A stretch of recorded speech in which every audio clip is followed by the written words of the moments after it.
Imaginez une ville où la délinquance globale baisse d'un peu plus de 4%. C'est un chiffre officiel, consigné dans les registres du ministère de l'Intérieur. Une vraie victoire statistique, sur le papier. Absolument.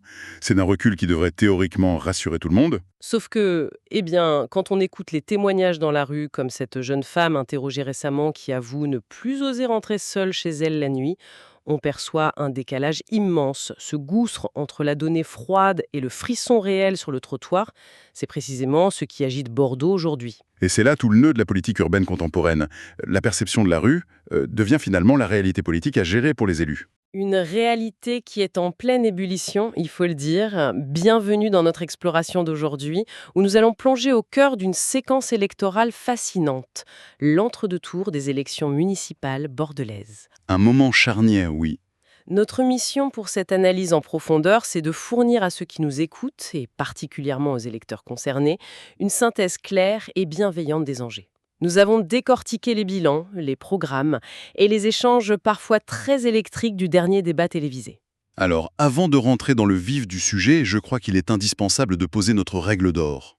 Je vous en prie, c'est essentiel. Les documents sources que nous explorons aujourd'hui portent des visions politiques très affirmées et radicalement opposées. Notre but ici n'est en aucun cas de prendre parti, de juger ou de distribuer des bons points à tel ou tel camp. Tout à fait. Nous allons simplement exposer la mécanique des arguments. L'idée est d'éclairer la réflexion citoyenne avec une neutralité absolue, sans jamais cautionner une position plutôt qu'une autre. Le cadre est posé. Regardons maintenant les forces en présence pour ce duel final. D'un côté, nous avons Pierre Urmic, le maire écologiste sortant.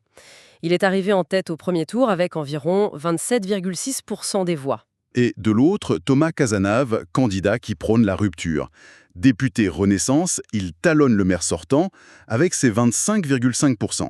C'est un mouchoir de poche, surtout que l'atmosphère s'est vraiment tendue avec un vrai coup de théâtre politique entre les deux tours. Vous parlez du retrait de Philippe de Sertine, j'imagine ? Exactement. L'économiste, qui faisait figure de troisième heure avec plus de 20% des suffrages, a décidé, à la surprise générale, de ne pas déposer sa liste. C'est un choix lourd de conséquences. Il a renoncé pour ne pas ajouter de la division, ce qui redistribue totalement les cartes. Et en parallèle, du côté de Pierre Urmic, il y a eu un refus catégorique de s'allier avec la France insoumise. Il a justifié cela au nom de la, je cite, constance. Voilà. Ce qui nous laisse avec deux blocs très nets, deux visions pures de l'avenir de Bordeaux, sans alliance de dernière minute. Et la première ligne de fracture, c'est justement ce sujet de la sécurité et de l'espace public nocturne que nous évoquions. Comment le maire sortant défend-il son bilan face à ce sentiment d'insécurité ? La doctrine de Pierre Urmic, c'est ce qu'il nomme le bleu dans les rues. Il met l'accent sur la présence humaine de proximité. Il a d'ailleurs créé une brigade anti-incivilité pour gérer le quotidien. Mais c'est une brigade non armée, n'est-ce pas ? C'est exact. Et c'est un point de clivage majeur. Actuellement, seulement 25% des policiers municipaux bordelais portent une arme à feu, ceux qui sont directement exposés à des missions dangereuses. Je vais me faire l'avocat de ceux qui s'inquiètent. Si on ressent de l'insécurité, pourquoi refuser d'armer l'intégralité des effectifs ? Eh bien, l'équipe sortante refuse ce qu'elle appelle le technosolutionnisme. C'est une conviction philosophique. Ils estiment que déployer des armes partout ou multiplier les caméras à outrance ne résout pas les causes profondes des tensions urbaines. C'est une approche très ciblée, presque chirurgicale. Voilà. Et cette logique s'applique aussi à l'éclairage nocturne. Urmic défend l'extinction des lampadaires la nuit, sauf dans l'hypercentre, pour des raisons de responsabilité face à la crise énergétique. Et là, la proposition de Thomas Cazenave prend l'exact contre-pied. Dans les sources, il décrit une situation qui se serait profondément dégradée. Il ne veut pas de petites retouches, il parle carrément d'un plan Marshall de la sécurité. Le terme n'est pas choisi au hasard. Financièrement, ça signifie faire passer le budget sécurité de 16 à 20 millions d'euros. Il promet le recrutement de 100 policiers supplémentaires et la création d'une véritable brigade de nuit. Avec, j'imagine, un armement généralisé ? 100% des effectifs armés, oui. Et il y a une subtilité importante ici. L'armement n'est pas qu'une question de réponse pénale pour lui, c'est un enjeu de recrutement. Ah, c'est-à-dire ? Le lien n'est pas forcément évident pour le grand public. En fait, à l'échelle nationale, les communes se livrent une guerre acharnée pour recruter des policiers municipaux. Un agent bien formé va souvent hésiter à venir travailler la nuit dans une métropole s'il n'est pas armé, surtout si la commune d'à côté lui fournit cet équipement. Je vois. Donc, pour Cazenave, armer tout le monde, c'est le seul moyen d'attirer ces 100 recrues manquantes. Exactement. Il couple cela avec un objectif de 100% de vidéoprotection dans les zones à forte fréquentation et une mesure symbolique, immédiate, rallumer l'éclairage public la nuit. C'est fascinant parce que la lumière, statistiquement, ne fait pas forcément baisser la criminalité. Parfois, elle facilite même certains délits. C'est vrai, les études sont très partagées sur ce point. Mais étendre la lumière crée un vide qui nourrit l'anxiété. C'est vraiment le conflit entre l'urgence climatique, défendue par l'un, et l'urgence psychologique et sécuritaire de l'autre. Et cette psychologie de l'espace public s'étend bien au-delà de la lumière. Cela nous amène naturellement au deuxième grand sujet de tension, l'entretien de la ville. Le fameux sentiment d'abandon visuel. La théorie de la vitre brisée, en somme. Si une rue est sale, on s'y sent moins en sécurité. Tout à fait. L'état des rues, la propreté, c'est le quotidien viscéral des habitants. Sur ce point, Pierre Urmic ne cache pas que c'est un défi. Mais il souligne dans les documents que la propreté est un problème historique à Bordeaux. Il rappelle d'ailleurs que la presse locale en faisait déjà ses gros titres en 2018. Bien avant son arrivée donc. C'est ça, pour contrer cela, il a augmenté le budget dédié à la propreté de 50%. Et il mise beaucoup sur le civisme, sur la responsabilité collective des Borderais. Sauf que pour Thomas Cazenave, le problème n'est pas qu'une question de civisme. Il dénonce une bureaucratisation du système de la propreté dépendant souvent de l'ingénierie de la métropole. Et il veut créer des forces d'intervention rapides par quartier. Il y a aussi cette proposition assez surprenante qu'il a avancée, mettre de l'intelligence artificielle dans les poubelles. Ah oui, le modèle inspiré de la ville d'Angers. Quand on lit ça, on se dit, est-ce que ce n'est pas juste un mot à la mode? L'intelligence artificielle dans une poubelle, concrètement, ça donne quoi? Derrière le terme un peu futuriste, c'est en réalité de la logistique pure. Aujourd'hui, un camion de ramassage fait un trajet fixe. Il passe le mercredi matin, que la poubelle soit vide ou qu'elle déborde sur le trottoir. C'est un circuit figé, oui. Avec l'intelligence artificielle et de petits capteurs, le système sait en temps réel quelles poubelles sont pleines. L'algorithme calcule alors chaque matin le trajet idéal pour les camions. Donc on n'intervient que là où c'est nécessaire. Voilà, on gagne du temps, on économise du carburant et on anticipe les débordements avant que les déchets ne se retrouvent dans la rue. D'accord. C'est de l'optimisation technologique poussée au maximum. Mais s'il y a un domaine où la logistique urbaine cristallise vraiment les passions, c'est la mobilité. Et la place de la voiture. Ah, le sujet volcanique par excellence. Pierre Urmic assume totalement d'avoir réduit l'espace dédié aux voitures au profit des bus et des vélos. Et il avance des résultats. L'utilisation du vélo a bondi de 50% sous son mandat. Il est dans une logique de transformation irréversible de l'espace. Exactement. Il dit même que le vieux dogme commercial, je cite, « no parking, no business » est complètement dépassé. Pour lui, les zones piétonnes sont aujourd'hui celles où les commerces fleurissent le plus. Sauf que Thomas Cazenave se fait justement l'écho d'une autre réalité. Il porte la voix des commerçants pour qui cette transition est brutale. Il cite la place des Chartrons notamment. Oui, il estime que la piétonisation y était faite sans discernement. Pour contrer cela, il propose un moratoire immédiat sur toute nouvelle piétonisation, l'arrêt de la suppression des places de stationnement sur face et surtout 2 heures de stationnement gratuit le week-end. Pour faire revenir la clientèle extérieure, je suppose. Tout à fait. Ceux qui habitent en périphérie et qui n'ont pas d'autre choix que de prendre leur véhicule. Mais là, je me pose une question. On sait que la transition écologique est inévitable. Est-ce qu'il existe seulement une voie médiane? Peut-on pacifier une ville thermiquement sans se mettre à dos les artisans ou les familles dépendantes de leur voiture? C'est le dilemme absolu des métropoles modernes. Pour Urmic, le dérèglement climatique galope tellement vite que l'urgence impose ses frictions. C'est le sens de l'histoire, selon lui. Et pour Cazenave? Lui plaide pour une écologie qu'il qualifie de pragmatique. Il alerte sur le risque d'exclusion. Si on chasse la voiture sans offrir de vraies alternatives, la ville risque de devenir un espace réservé, soit un musée touristique, soit un dortoir élitiste inaccessible pour la classe moyenne. Un dortoir élitiste, c'est une transition parfaite vers notre troisième grand thème, le logement.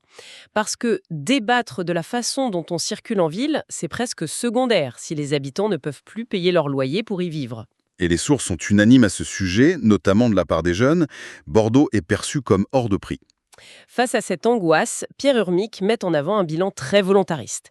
Il parle de 10 000 logements autorisés avec une création massive de logements sociaux, dont 3 500 spécifiquement dédiés aux jeunes. Et son argument phare, c'est la mise en place de l'encadrement des loyers. Oui, avec une statistique qui saute aux yeux. Dans les documents, il n'y aurait plus que 8 € de différence moyenne entre un loyer à Bordeaux et un loyer dans la commune voisine de Talence. C'est un chiffre qui mérite qu'on s'y arrête. Si c'est la limite d'une grande métropole attractive pour aller en banlieue, les prix baissent fortement. Oui, le marché dicte une décote géographique.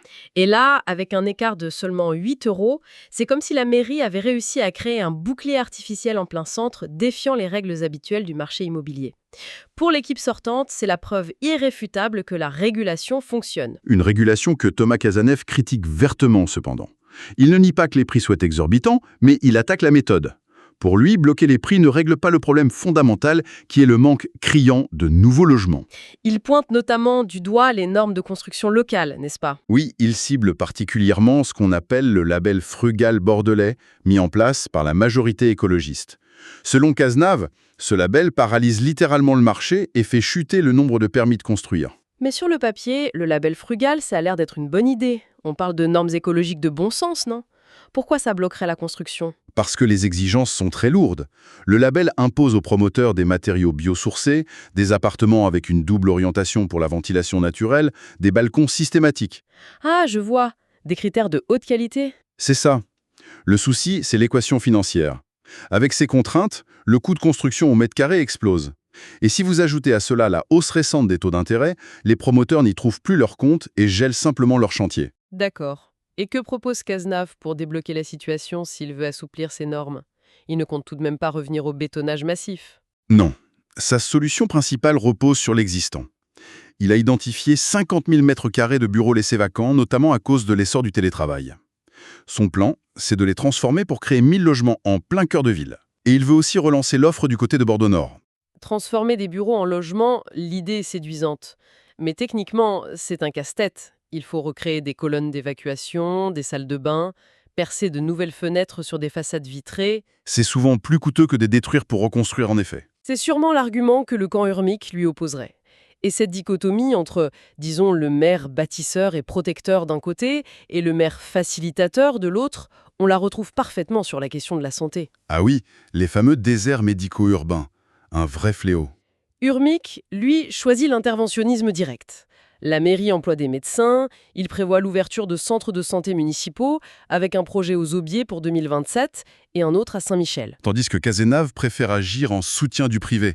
Il propose de s'appuyer sur les bailleurs sociaux pour fournir des locaux à loyer modéré afin d'attirer des médecins libéraux. Il met aussi un énorme coup de projecteur sur la santé mentale, en particulier celle des jeunes, avec l'installation prévue d'une antenne de la Maison des adolescents dans le quartier de Bacalan. Ce qui est vraiment frappant quand on analyse ces deux programmes, c'est que les diagnostics sont identiques. C'est-à-dire, Ils voient exactement les mêmes mots. L'insécurité ressentie, la crise du logement, l'angoisse climatique, le manque de médecins. Mais l'ordonnance qu'ils rédigent pour soigner la ville provient de deux galaxies politiques totalement différentes. c'est une excellente métaphore. Alors, pour résumer à l'intention des électeurs qui devront trancher, comment synthétiser ces deux voies? Eh bien, du côté de Pierre Urmic, on est dans la continuité d'un projet de résilience écologique. Son grand concept, ce sont les 30 quartiers de vie. L'idée de la ville du quart d'heure, en quelque sorte, Exactement. Découper la métropole pour recréer 30 micro-villages où tous les services essentiels sont accessibles à pied. C'est la vision d'une mairie qui agit comme un bouclier de proximité face aux dérèglements climatiques et sociaux. et face à cela, Thomas Cazeneuve met sur la table son pacte de confiance, une volonté de rupture claire. Il promet de stopper ce qu'il considère comme de grands projets inutiles ou trop chers. Il cite par exemple le projet de téléphérique ou l'aménagement des allées de Tourny. Pour réinvestir cet argent ou, selon lui, Dans les fondamentaux régaliens, la propreté massive, la sécurité armée et le soutien actif au développement économique privé. une mairie conçue comme un grand chef d'orchestre pragmatique en somme. Voilà, le choix est devant les électeurs, et avant de refermer cette exploration, il me semble crucial d'adresser un message, en particulier aux nouvelles générations qui nous écoutent. C'est vrai que la jeunesse exprimait de vives inquiétudes dans les sources que nous avons consultées. Tout à fait. Et il faut bien comprendre que la politique locale, ce n'est pas un lointain débat théorique. C'est la fréquence du bus que vous attendez le matin sous la pluie. C'est le prix de votre colocation. C'est l'éclairage de la rue quand vous rentrez de soirée. C'est l'accès ou non à un médecin sans dépassement d'honoraires près de chez vous. Ne pas aller voter, c'est littéralement laisser d'autres personnes décider de votre quotidien à votre place. L'abstention, c'est un chèque en blanc. Le vote reste vraiment l'outil le plus direct, le plus concret pour façonner la ville dans laquelle on veut vivre. Absolument. Et pour conclure sur une note un peu provocatrice, une réflexion pour nourrir vos pensées en marchant vers l'isoloir. Quand on lit tous ces enjeux, lutter contre le réchauffement de la planète, contre l'inflation mondiale, contre la crise sanitaire nationale, on demande au maire d'être un super-héros. C'est beaucoup pour un seul échelon administratif. Exactement. Est-ce que les frontières d'une simple commune ont encore du sens face à de tels défis? Ou bien est-ce que la véritable salle des machines, celle où se gèrent les transports lourds, la gestion des déchets, le vrai pouvoir économique n'est pas désormais entièrement entre les mains de la métropole? C'est la grande question fantôme de ce scrutin. L'imbrication des pouvoirs est telle aujourd'hui qu'un maire doit souvent répondre de dysfonctionnements sur lesquels il n'a qu'une prise partielle. Le costume de maire est-il devenu trop grand ou trop petit pour les pouvoirs qu'ils détiennent réellement? C'est une réflexion ouverte. Merci infiniment de nous avoir accompagnés dans cette plongée au cœur de Bordeaux. Merci à vous. Les cartes sont sur la table, les arguments sont dévoilés, il ne vous reste plus qu'à faire votre choix. Bonne réflexion à tous et surtout, allez voter!